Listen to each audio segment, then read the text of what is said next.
I sat down with Maria Hayes, who bravely shared with us a very personal story of how she had to part with her beautiful baby boy and give him up for adoption in 1977.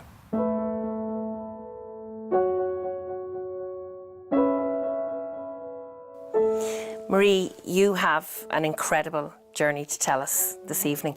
And your journey began in 1977. Mm-hmm. Were you the eldest of your family, or? The oldest of my family, yes. Seven of us, yes.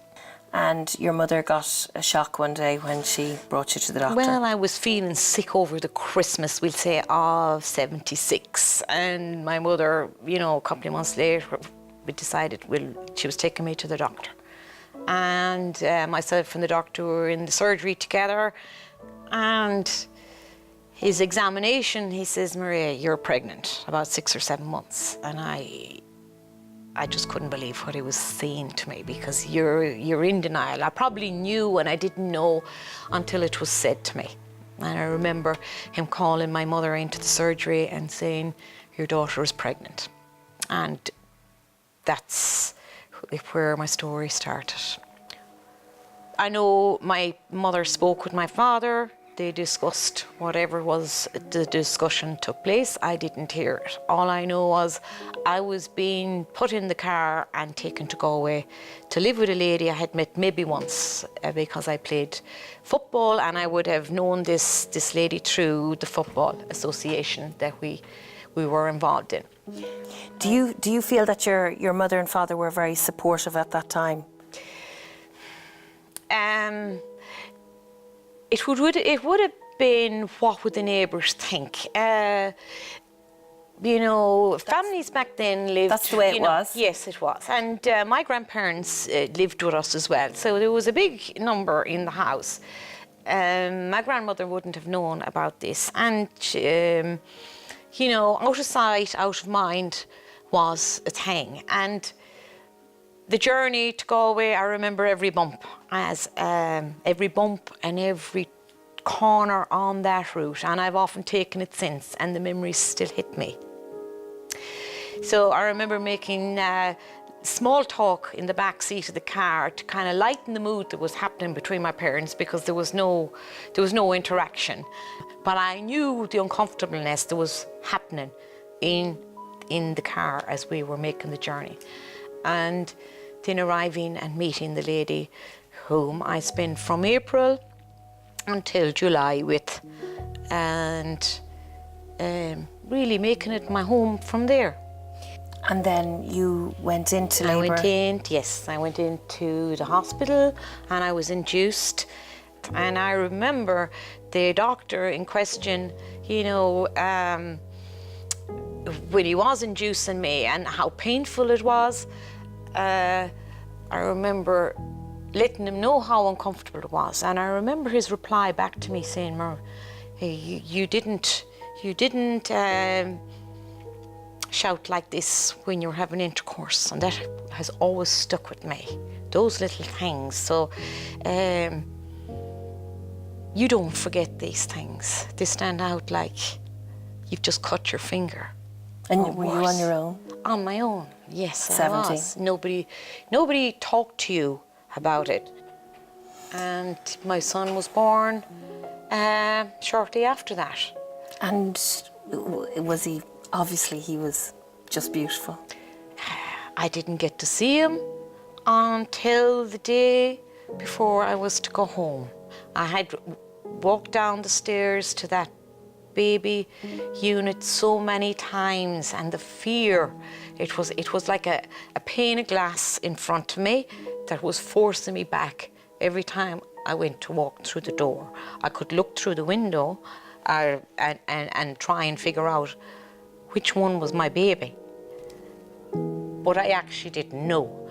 So when I picked up the courage enough, I remember making the walk down the stairs, walking down the long corridor, going to the door of the BAME unit, and there was a nurse inside, and I says, I'm going home today and I would really like to hold my baby. And she says, I don't think that will happen. And I says, I'm not leaving here until I do that. And she closed the door behind me and she says, okay, what's your baby's name? And she went through the babies and she found my son. And she came over and she put him in my arms. And I got to hold him for a minute. And I whispered in his ear, I'm going to come and find you. And I walked away. And all that day long, because there was a delay for my friend to come along and take me away home from the hospital. And all that day long, I stood in that long corridor. To the right of me was the baby unit where my baby was. To the left of me was the door that I was going to go home. And it was running through my head, you can go down there, Maria, he's your baby. You can take him home with you if you want. But yet that power was still holding me back there. You have no place to go. You have no way of minding him. You don't have any money to take care of him. You can't bring the shame back home. So you're going to have to leave him there. And my friend eventually came along that evening. This was going on all day. It was like a torture. And I got to go away. But I knew I would find him. That was July he was born, so I didn't go home until, we'd say, December. I remember making my first trip back home and being excited about it, but knowing the loss I was going home with. And it was never spoken about, never ever spoken about again until I started doing counselling for myself, because I couldn't understand this emptiness that I was feeling. I did go on and I got married and I had my children in my marriage, and you're looking for this little face that you whispered into the ear of, telling them that you'll find them. And, you know, each one of my children are so precious. But you're still missing. You're still missing, you know, your firstborn. That little person was missing out of my life, and I needed to find that person to complete what I was feeling, that emptiness that I was feeling. And you have no contact. You had no contact. You didn't know where your baby had gone. No. You didn't know what sort of family he had gone to. No. Nothing. No, absolutely not.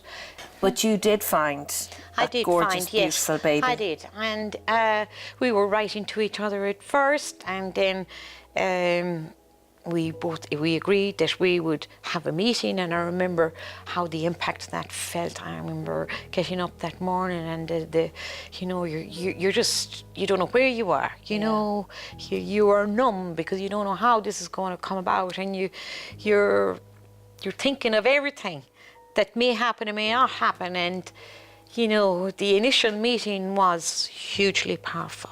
Hugely, it was like a bolt of lightning to have remembered the tiny little face that you had to leave behind to this very grown man who's standing in front of you.